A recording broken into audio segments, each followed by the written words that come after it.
Hello, my friends. Welcome back to the Blessings Podcast. Today, I welcome a beautiful soul, Laura Day.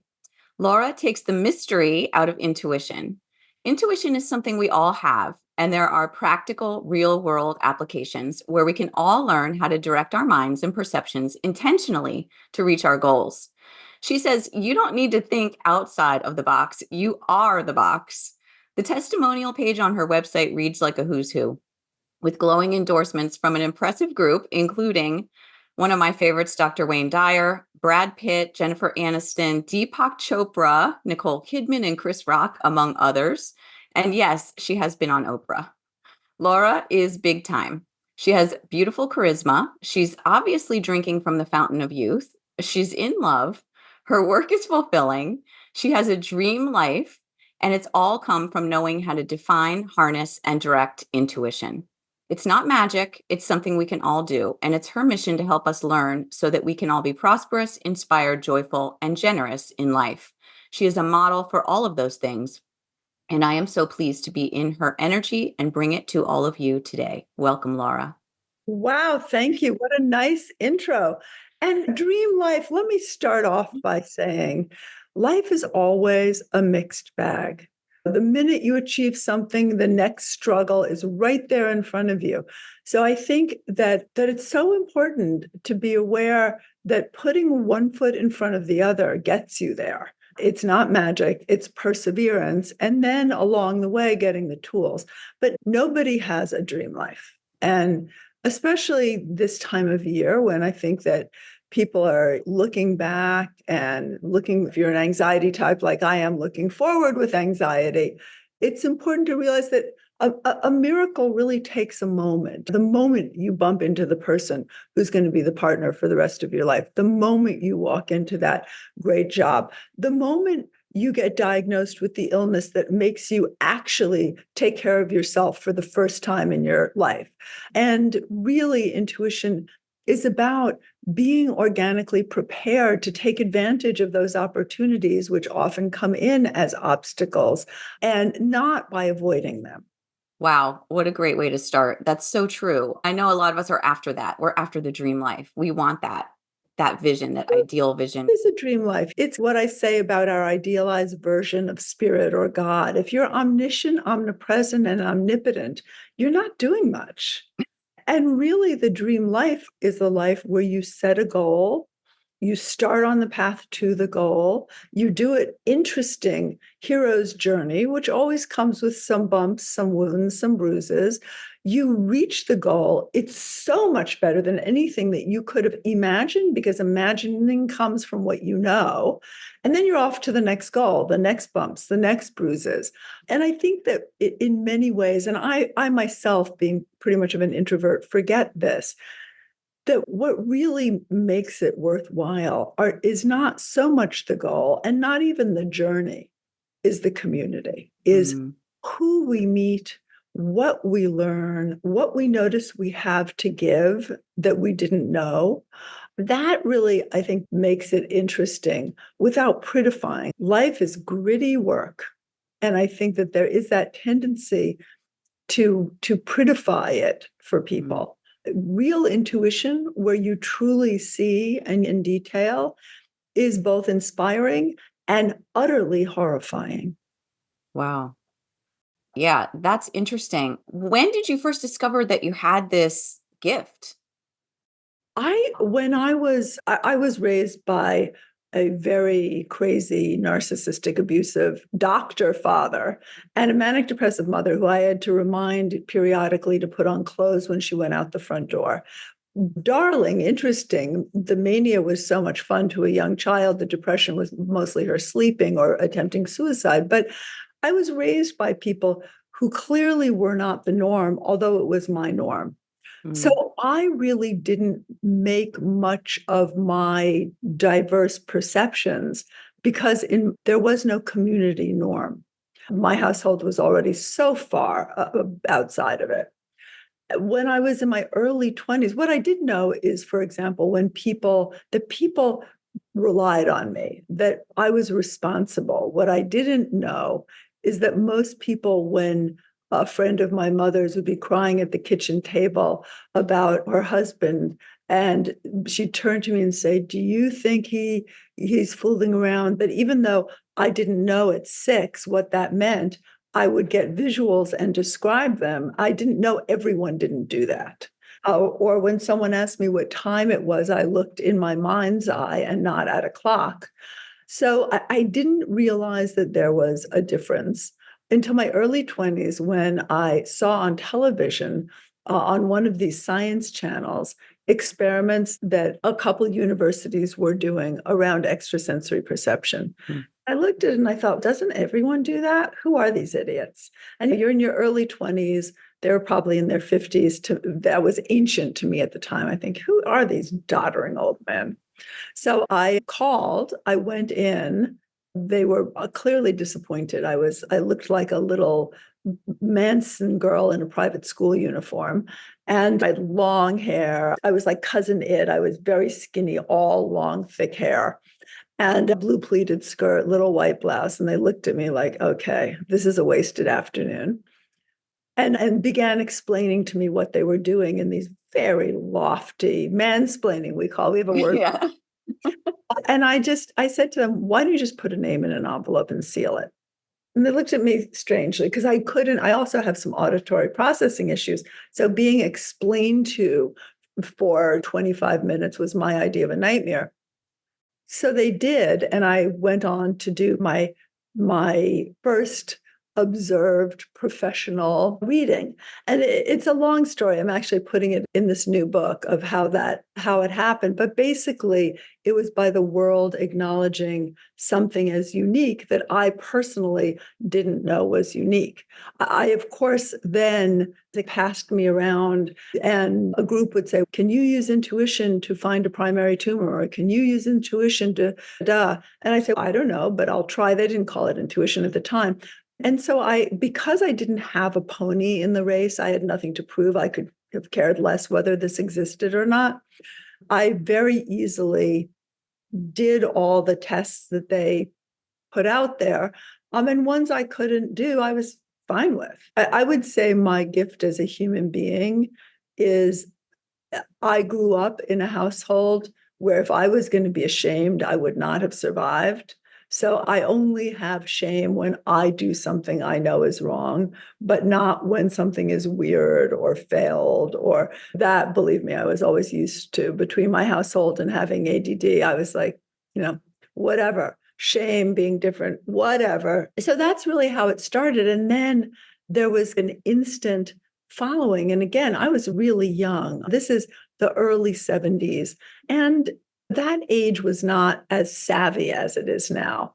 So I was young, I was traumatized, and a lot of people came out of the closet who wanted a session with me, which I didn't even know what that was. A session, an appointment is what you do with your shrink. I really veered away from the esoteric. So I ended up working mostly with science, with business, with politics, which quickly terrified me and I stopped. But those were really the groups that I worked with, and I stayed away from the esoteric. I think as I get older, I am finding that speaking about the things that aren't always proven is also a helpful dialogue. But back then, I really discovered this ability through having it reflected back to me in the world. Now, of course, intuition helped me find that opportunity. I had two very intuitive siblings, both of them suicides, because there was no place for them in the world, and they didn't direct their intuition in a way that was helpful. So my purpose is to awaken in every person this very useful tool. It's not a gift any more than your sense of smell or taste. To awaken this very useful tool to allow us to survive better. We're all trying to be more spiritual. If you experience spirituality, that's regressive. We come from spirit. The hard work is, how do we have successful lives? How do we have successful relationships? How do we create successful communities? How do we have healthy bodies? How do we have healthy finances? Earth reality is a big job. It sure is. Wow, there's a lot there. Were those your only two siblings? And no, I have one more who is, I don't even want to speak about her because she's still alive, but we have no relationship. I think it would be safe to say, in many ways, I'm the sole survivor. Wow, that's crazy. So, can you just give us a little more of an understanding of your upbringing and why it was so intense? Give us a story or something like one of the Sure. craziest things you can remember. You can't pluck out crazy when it's all crazy. Mm, And listen, I loved my parents. I loved my home. Children love what is theirs. yeah. And especially when what is yours isolates you from everybody else. My husband says, my gift and my curse is I always love exactly where I am and exactly who is around me, which makes me very change adverse and unambitious a lot of the time. But I was raised by a mother who was very educated. She was a trust fund victim. She was clearly bipolar one back when that really wasn't, they called it manic depression back in the day. And had, I realized as I got older, a lot of episodes of psychosis, and she was also a borderline.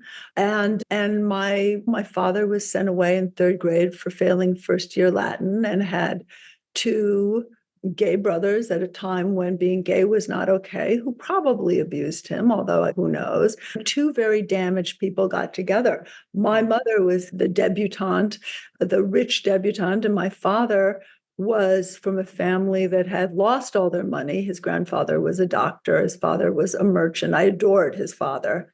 There are all these horrific family stories that you find in generational abuse.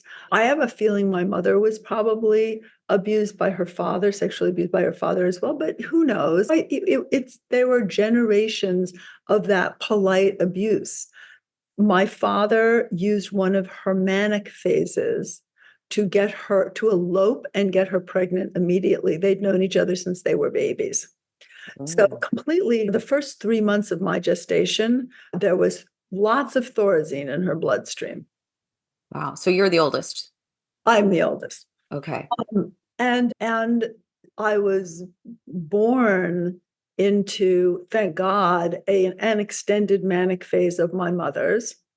And my father having momentarily gotten what he wanted before he was in the devaluing phase that narcissists go into. I think that so many things saved my life in a way that did not my siblings. One was being the oldest, so I had purpose. I had younger children, and I also had my mother to save. So I had focus. I had some kind of structure. Um, I think having an intuitive brain, the ADHD brain is an intuitive brain. It moves around in time and space. So I think just genetically, I had that ability. But I think that more than anything, the only 14 months that were solid in my parents' lives, I was present for. So that early ego development that is so necessary, I at least got 14 months of that my siblings did not. My Wow. sister was born, was my father got her pregnant every year for 4.5 years, 4 kids in 4.5 years. And we lived from the age of 5 on, the 4 children lived in an apartment without an adult. I was the adult and I was 5. We lived next door in the nursery apartment. There was a nanny housekeeper sometimes, but often not. I could change a diaper at 5. I could heat a bottle. I have burns in my arms that are proof of that, not heat one well. I probably, back then, we didn't have Velcro. We had ducky pins. I probably stuck my younger sister so many times with those ducky pins. I was a child taking care of children. So it was a little Lord of the Flies, especially since everyone except for one sister had a learning difference. And so that was also, and everyone was a genius. And so it was a very crazy upbringing. But that said, I loved my siblings. I loved my parents. And then my mother committed suicide when I was 14. And after a long divorce with stealing children back and forth and suicide attempts and craziness. And it was really, I think that unpacking the trauma has been the journey of my lifetime. There were times that we'd be left without food for days, not because we weren't well off, but because there was no housekeeper there and we lived in a separate apartment. No one remembered to feed us. We used to divvy up the neighbors and know when people served dinner. And of course, there were four of us. So we'd divide and conquer. It sounds awful in that odd way children make it. Part of it was a challenge. Part of it was fun. By that time, we were all so traumatized that the trauma element had already been dealt with in a sense, violently. I depersonalized. My youngest sister, who was a classic borderline, found all kinds of fun intrigues. My other sister was she liked being the identified victim, although I guess she would say my perception was she liked being the identified victim and wore it as a badge. So everyone found you do find your role. And part, I think, of adulthood is saying, wait a sec, is this role the one I want? Do I want the role of everything's fine, very responsible? Is that a role I want? Or is there another role or another definition of even this role that would have more authenticity for me? So my father was also very violent. He just died a few months ago, and I was his caretaker. Thank God he had enough money that I could hire, but I was his coordinator for the last 4 years of his life and gave him the life he should have given me. I take a lot of pride in that I gave him a really wonderful last 4 years of travel and theater and food and loving caretakers and an organized home and a full refrigerator. And it was very healthy for me to say, oh, I am not you. I have lived to be not you. But all of that trauma also, if I was going to survive, I was going to use what tools I had. My tool was intuition and community and the ability and a pretty solid mind. And so I use that mind and intuition to find or channel, and I hate the word channeling, but I actually know some pretty talented ones, allow to come through me a wisdom I had not been exposed to, my definition of channeling, to find, how do I survive? How do I make a place in the world? I think, like a lot of traumatized children, I was unwilling to have an office job, work hard, and be alive. That was not worth it to me. And that's trauma, by the way, because now I look at people who do have mundane jobs and mundane lives and have very happy lives. But at the time, life had to be absolutely out of the ballpark to make it worth it for me, because my baseline of anxiety, of pain was so high that I was like, it's not worth it unless this is going to be an amazing ride. I must say it has been an amazing ride. It sure looks like it. Did you go to college at all? I went to college everywhere, in France, in Italy, in New York. I probably have enough credits for 2 degrees.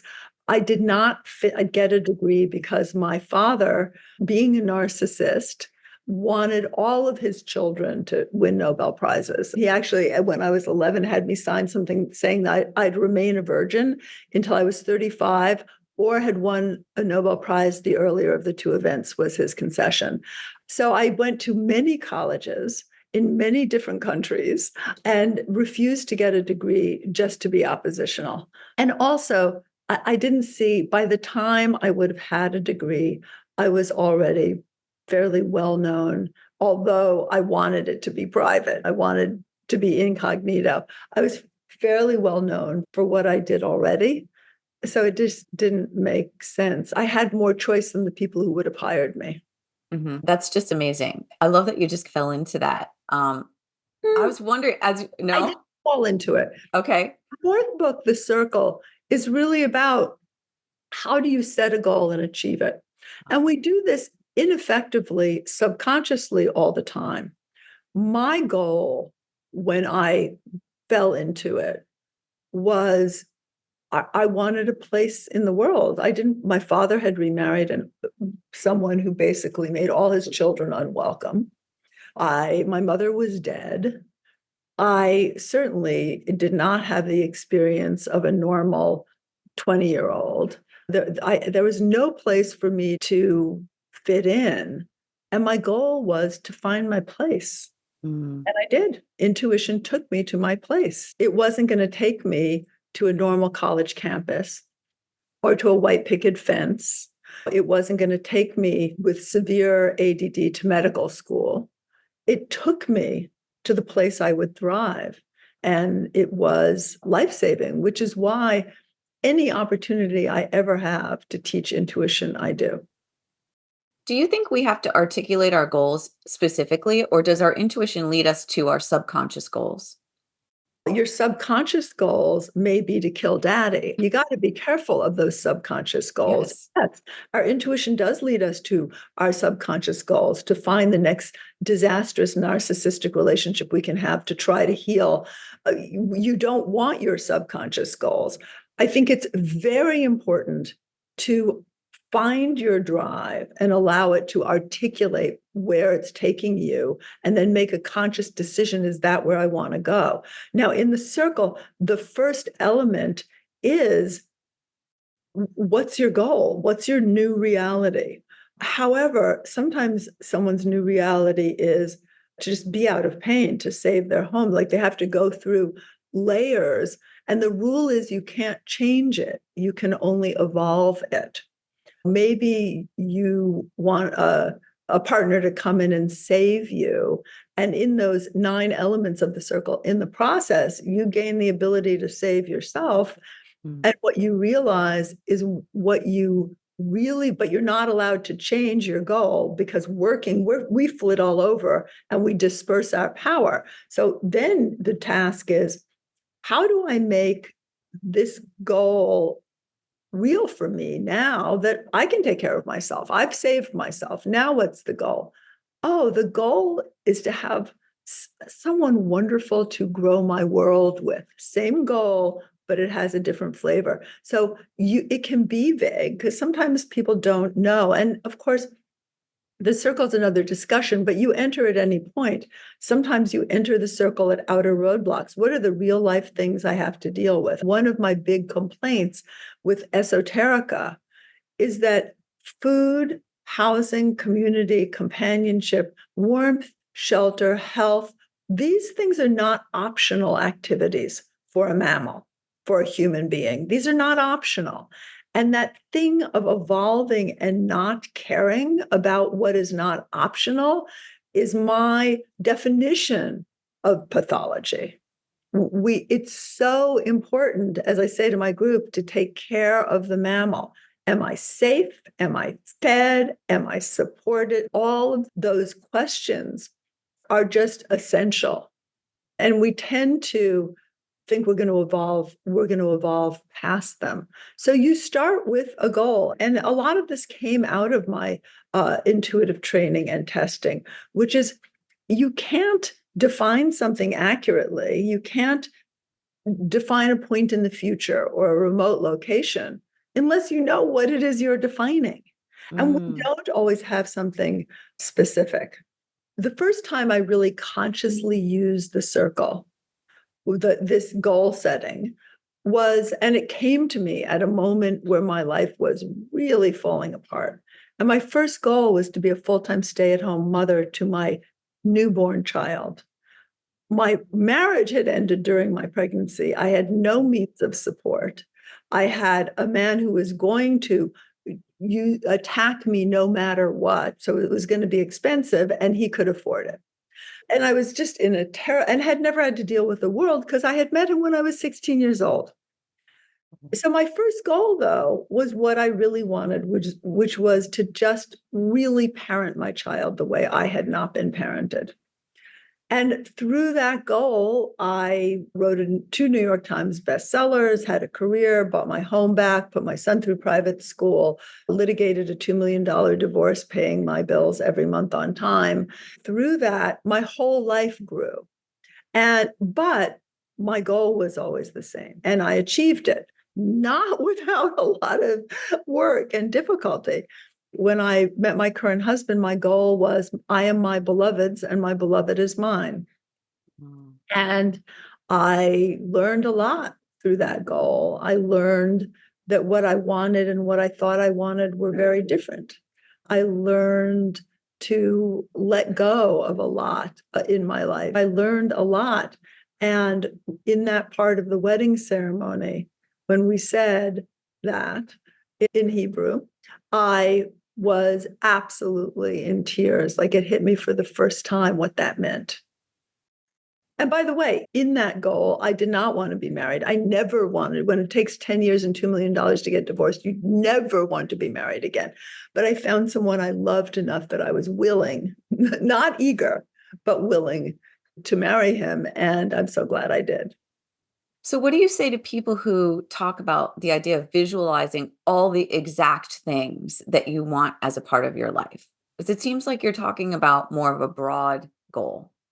No, not a broad goal. I knew exactly what I meant by that. I meant I wanted a partner who I was safe with, who I was so attracted to that I could put up with all the bullshit that having any partner entails, loss of closet space, loss of privacy, loss of autonomy, loss of peace of mind, attachment to someone where one of you is going to disappear at some point through God knows what.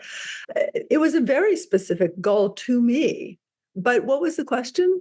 A lot of people who talk about manifesting, which I'm not Oh, sure about that I word, but I don't like that word myself. But I the hate idea of actually picturing the things that you want in your house, looking at all the details that are going to be a part of that picture. What do you that's think about fine that? for fantasy, the same way fiction is fiction. Here are some steps you have to be aware of. Fantasy tools create fantasy results. They don't Ooh. create your life. For example, a lot of people who are waiting for a prediction of meeting the man of their dreams, and prediction with a good intuitive is pretty accurate. What they don't realize is the reason they're going to meet the man of their dreams is that they're going to get out of their friggin' house. Something's going to happen. They'll lose their income from being an online marketer and they'll actually have to get out of the house. Getting out of the house, they actually meet human beings. Meeting human beings, they actually find their part. So also visualization, you can only visualize from what you know. So Mm. you can only, in a sense, recreate your same old reality with different pieces and with the same problems. Mm. Visualization is fine just to awaken the senses, but I don't experience it creating anything. Also, visualizing is the least powerful way to connect to your world because if you go back to how you developed both as an embryo and as a newborn, it is the last sense to develop. Actually, toying with your sense of smell is very powerful. Even in a sense, following its lead when it warns you of what is not appropriate or what is appropriate, or getting used to a new sense of smell that matches what it is you want to create, which intuitively you'll find it. But how you developed as an infant, that's what your most powerful tools are. So visualizing is not actually all that powerful. If experiencing something is. So for example, when I wanted to manifest a partner, I would dance with him. And of course, I had a 17-year-old at the time. So the degree of ridicule that happened in my house was extraordinary. I would dance with him in the living room with this him that didn't exist. And I wouldn't imagine him. I'd allow an experience of somebody holding me, of my resting my head on his chest, on someone moving with me to the music. I would smell him. I would hear his breathing. I would allow it, not imagine, allow. And so intuition, in a sense, gave me the image of the person who could do that with me before I ever met him. Mm. Um, and telepathically, which is communication over a distance, we connected before we ever met. My husband proposed to me after 2 weeks. And I said, no, I'm never getting married again. Forget that. But and I was nothing on his checklist. If he had visualized somebody, except maybe the size of my breast, but if he had visualized somebody, he would not have visualized me. And if I had visualized somebody, I would not have visualized him, nor would I have visualized the relationship we have. My visualization would have been much more something out of Beauty and the Beast or some Disney movie. But my intuition, which brings you to what's real and real tools, that did prepare me, even though a lot of that was under my conscious awareness. So it doesn't hurt to imagine, because what imagining does do is bring those feelings to consciousness, bring that awareness to consciousness. I think it's really great to use visual altars. One of the things I say to my students is it's good to have altars in your house, but also realize your life is an altar. Your world is an altar. Your desk is an altar. Your bed is an altar. Your toilet is an altar.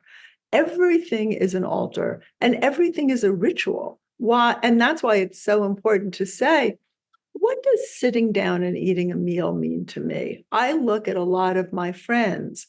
Sitting down and eating a meal is an experience in privation and punishment.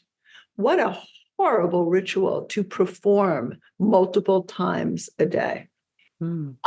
So it's important to create rituals, intentional habits that actually impart something more, but also to investigate the meaning that you have given to the rituals that you already engage in, which is all of life. And we do this thing now that I'm going to be 65, I figure I'm allowed to be super weird. So we do this thing on my Instagram live every morning, and almost every morning in my pajamas with coffee and lipstick. That is my one give. I do a live and people exchange intuitive readings and people exchange healings. And it's really, and we focus on often one of the skills in one of the books or the new book, which will be out at the end of the year. And I'm so impressed because people also get feedback from their readings. Oh, wow. You mean that was so accurate? Or from their healings? Someone, I forget what it was, but just last week, someone was diagnosed with something awful. And they went back for a test a week later, it was completely gone, or 2 weeks later, it was completely gone. Like we really see feedback of how we interact, even not knowing each other in the world. I've totally forgot what I was talking about, so I'm just not even going to fake it. That's okay. You were on a great little roll there. It was fantastic. The idea that you're just talking about how people are able to use their intuition and it allows them to connect and leads them without having to visualize all those little tiny details, because when you're visualizing, it's not like Right. what life And, is going to give you. and when you, well, it is what life is going to give you, perhaps, But it but might not be the way you're envisioning it. but all you can envision is something that an old you Can wanted imagine. or Yep. experienced. You can only imagine from what you know. Yeah. Intuition will give you the experience of something you don't even have receptors for yet.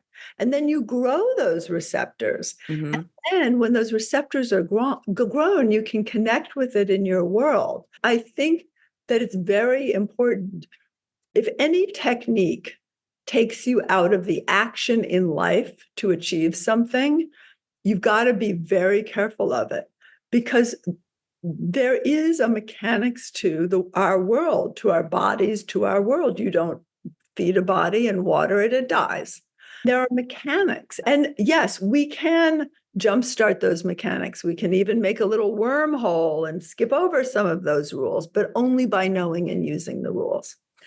And so it scares me when people visualize their partner and their love, and yet they don't find groups where they could meet people. They don't ask their friends to introduce them to nice partners. They don't work on the part of themselves that won't allow them to connect. That is fantasy. That's a drug. And that's not helpful. It is, I do think, though, fantasies are great to jumpstart our feel-goodness. That's now a word. I often, when I'm upset, say to my husband, I need my fix, endorphins, oxy, be my oxy. and he'll open his arms, and I'll put my head on his chest, and I'll wrap his arms around me, and I'll just let myself go. I will just breathe into that drug, because we are human pharmacies, and that's important for how you feel, but it's also important to what you transmit to your environment. So actually finding ways to feel okay, that's one of the most powerful things you can do for manifesting. If your boss wants a little of what you have, you get a raise. If partners want a little bit of whatever is going on, you are partnered. If friends want to be part of whatever that experience is of you, then so there is a really logical part to finding your okayness. And one of the things we do at the top of every hour, and it's to use conscious ritual to create a new pattern, is even if we're boiling in oil, upset, heartbroken, can't even take our next breath, we, at the top of every hour, even if it's for 10 seconds, even if it means screaming or slapping ourselves or shaking out or whatever is legal and healthy, we find a place of okay, even if it's for a second. And from that place of, we consciously connect, we consciously suspend the illusion of separateness.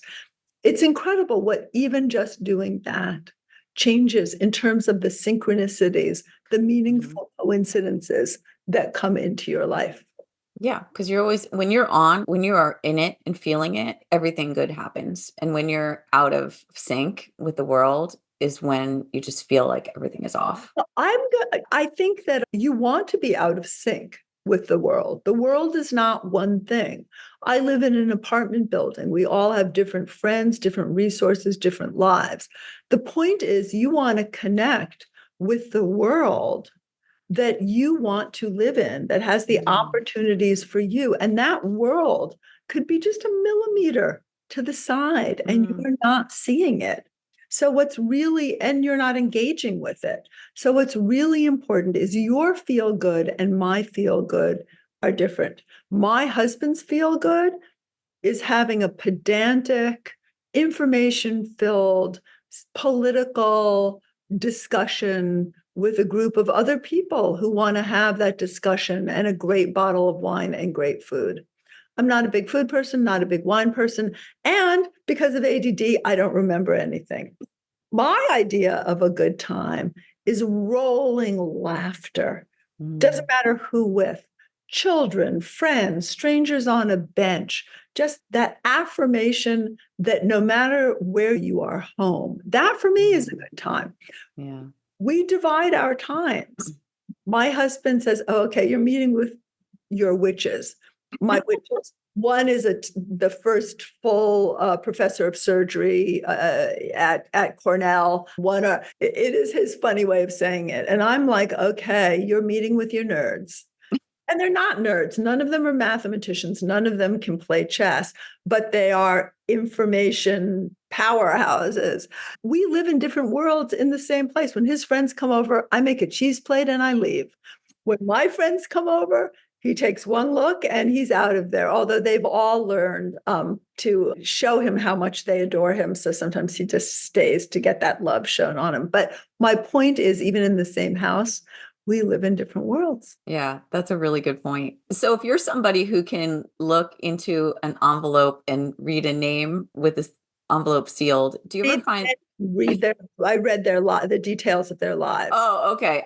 Well, my question is, do you ever find that people are cautious around you because they're afraid of what you might know about them that they don't know you know?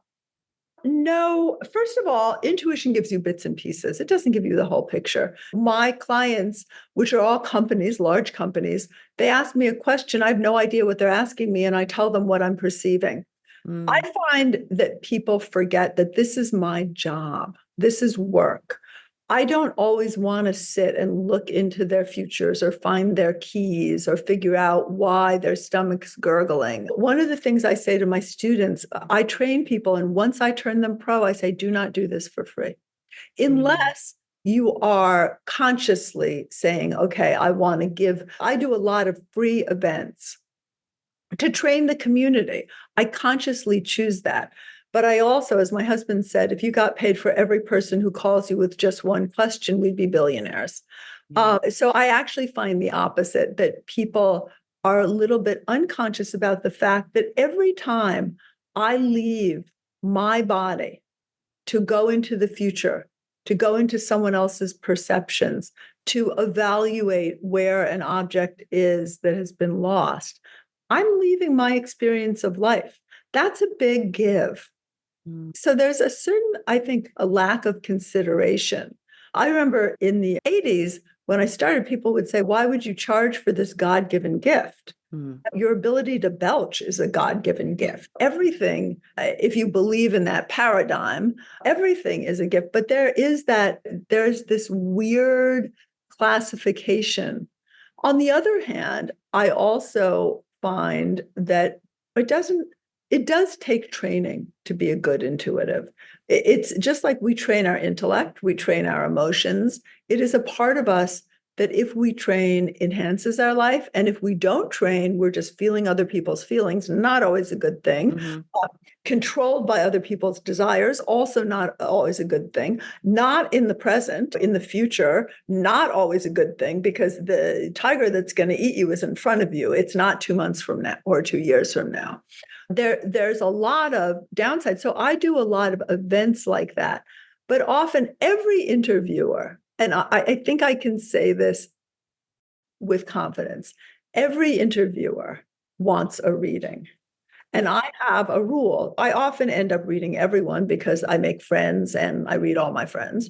But there's always that part in the beginning. And I was very curt with you in the beginning because my experience is everyone has just 5 questions. And I do that for a living. So I train my students. Once I turn you professional and begin sending you clients, you don't do this for free. You do it for free on our morning lives. You do it for free for students when you teach them, and you do it when you volunteer.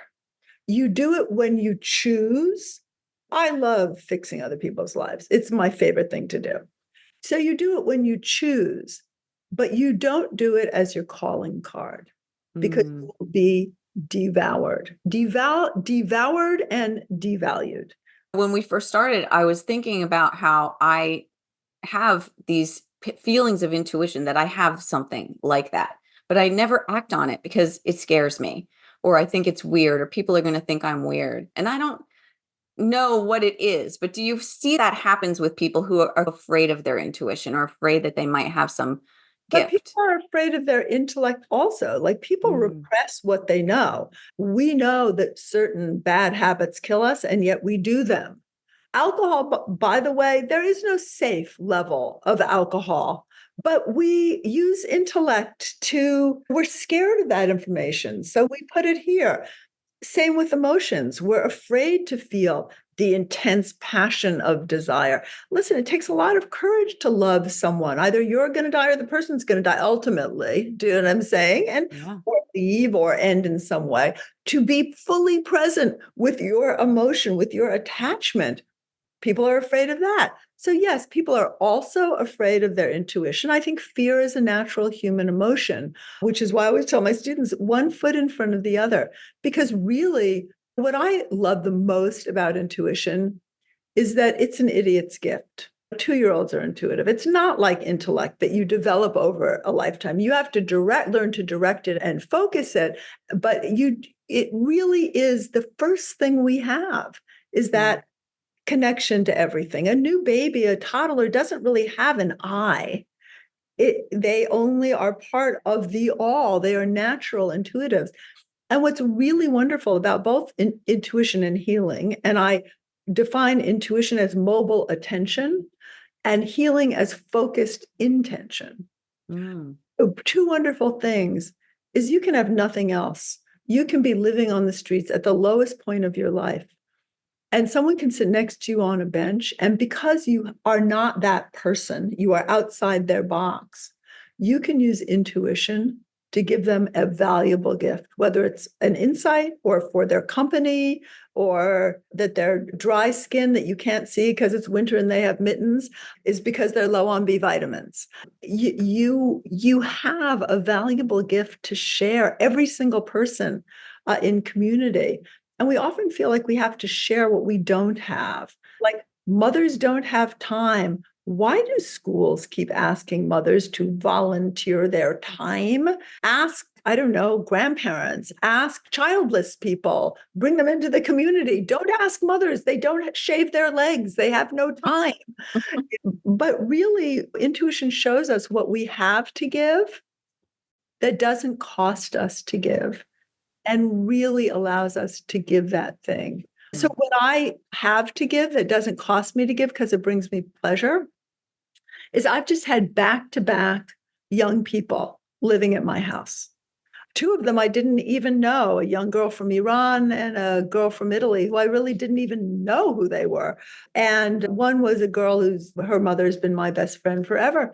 I have a home to offer, a home with food, with a nice bed, with an adult there for whatever you need. That's something I've to offer that I want to offer because, by the way, it brings so much love into our home.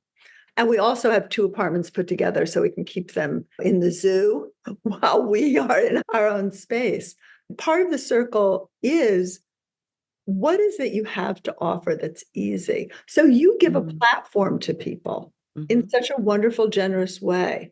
And that's something maybe you have to offer, but you may need other things. How do we find, people always say, oh, that's so transactional. Yeah, everything in life is a contract. Everything in life is a transaction. Finding the transaction that actually gives you something and allows you to give and therefore be purposeful in the world. That's my idea of nirvana. Yeah. Yeah.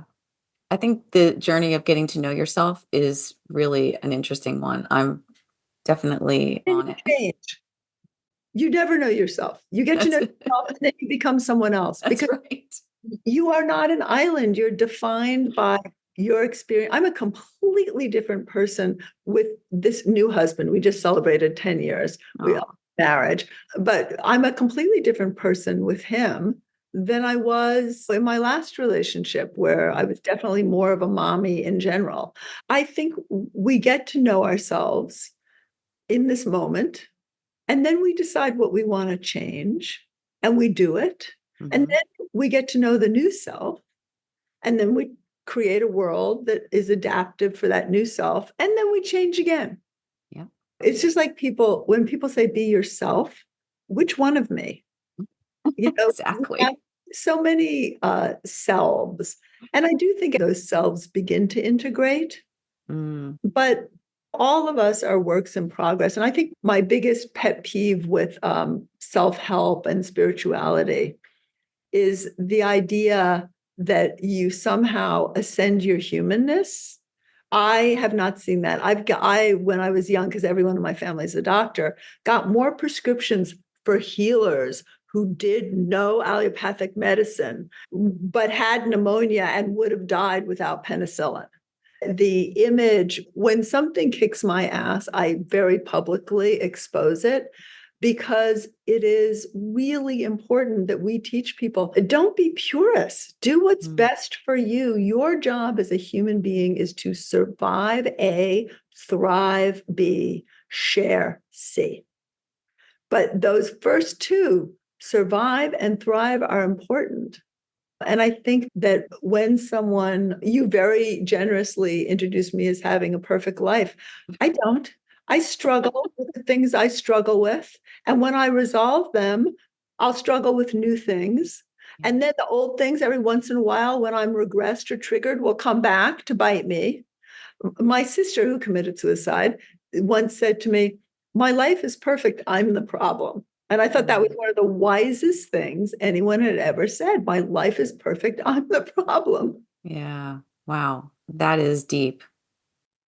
Very profound. Oh my gosh. So what would you say because we're on the Blessings podcast, I have to ask you, what do you think are some of the most important lessons that you've learned in your life? That I can control a lot but I can't control everything. And that actually, when I seek to control, I am giving the gift of my resources often to people or situations that aren't beneficial to me. Mm. Let go and let shit happen has been one. And when I exert my control, it is my gift to the situation. It is my gift. And so I really choose where to give that gift. What other, that if I get to the next day, I often have the opportunity to resolve what the day before felt was hopeless. So that in a way, just moving forward is in and of itself the solution. Uh, Oh, because you acquire what you need. It's just pain is hard. Everyone's pain is hard. Again, the same sister had a saying, my paper cut hurts me more than your broken arm. Your pain hurts. Don't judge your pain if you're hurting. And it deserves your compassion, your love, your attention.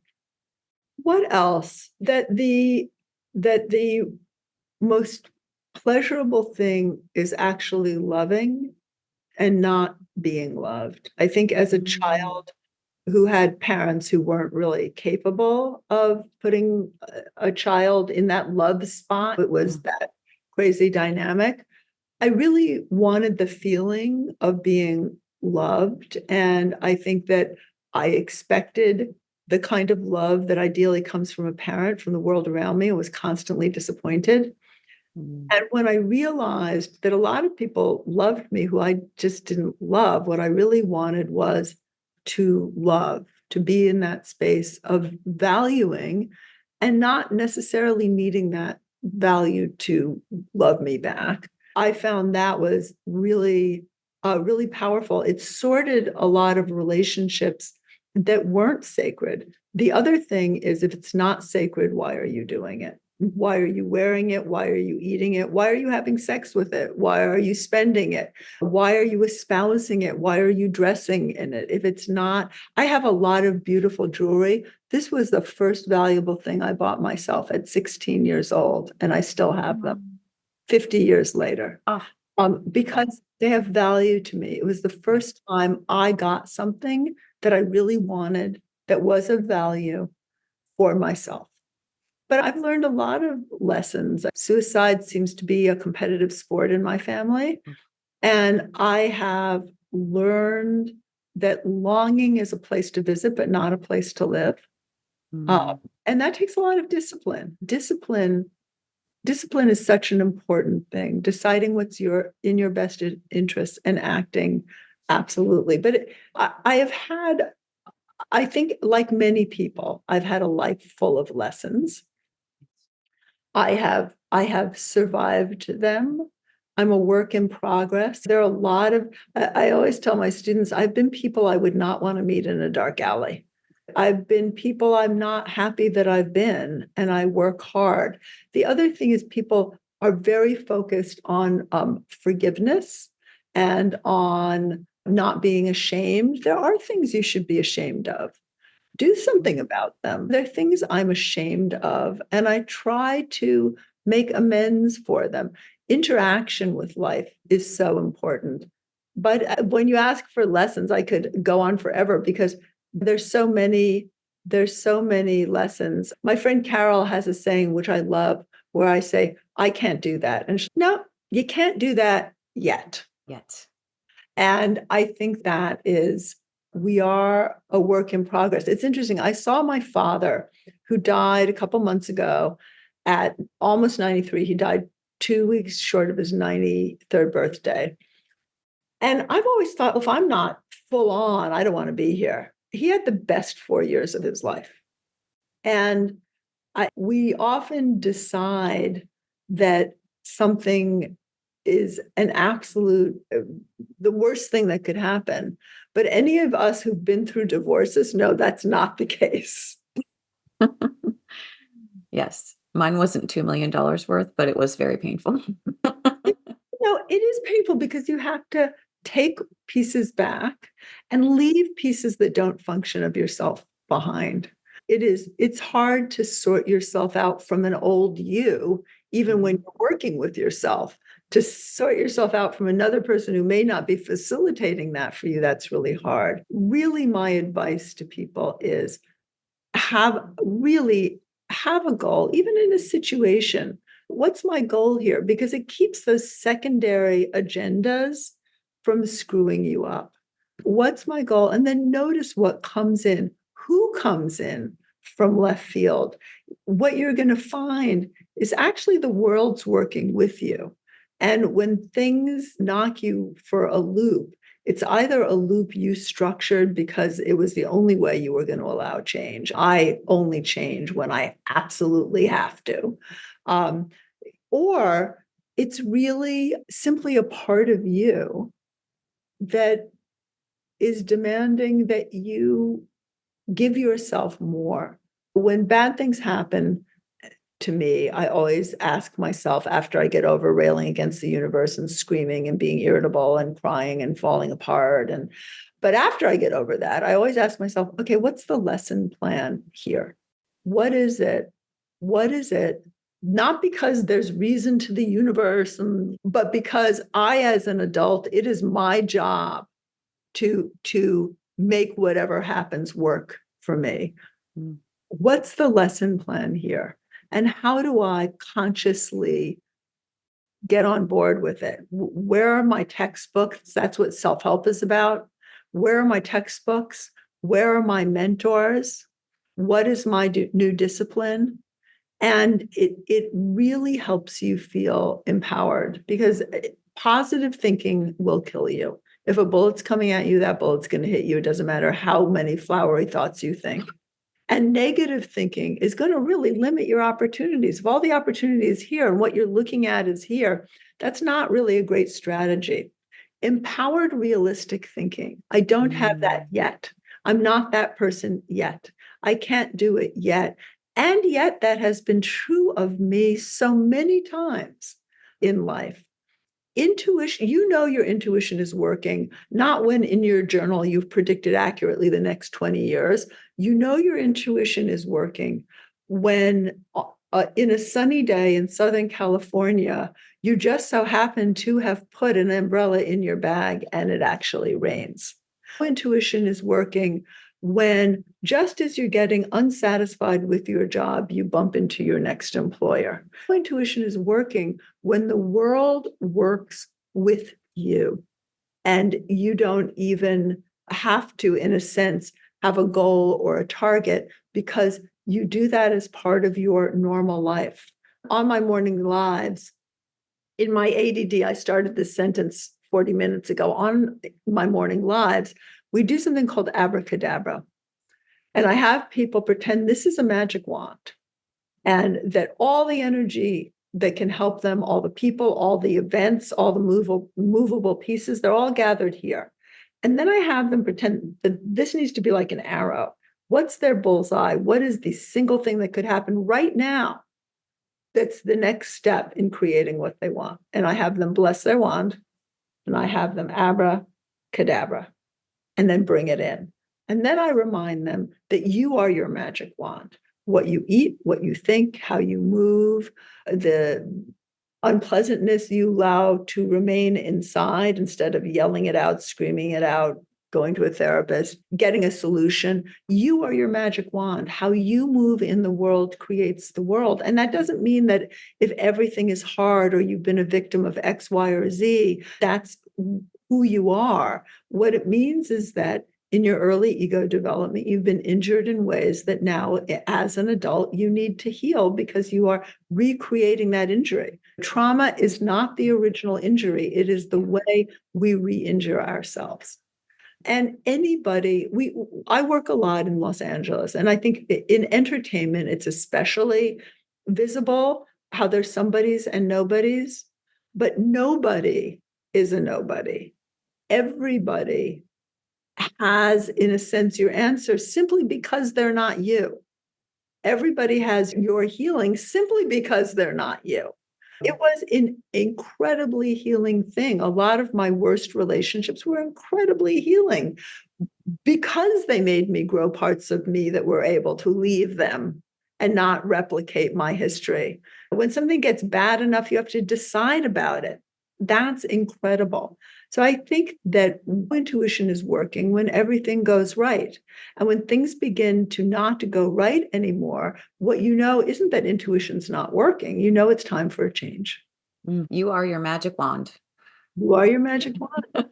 And I've written 6 books, and they're all workshops. They're all meant for people to take, to live, to make groups with, and to teach, because we have so much philosophy and so many things we're meant to do for 20 minutes a day. If I did everything that I'm supposed to do for 20 minutes a day, I would have no time for basic hygiene. They're really about how do I integrate these abilities that have been so magicalized and mystified, but actually are simple human abilities. How do I integrate them in a way that creates my life? Wow. So if people want to read your books, where should they start?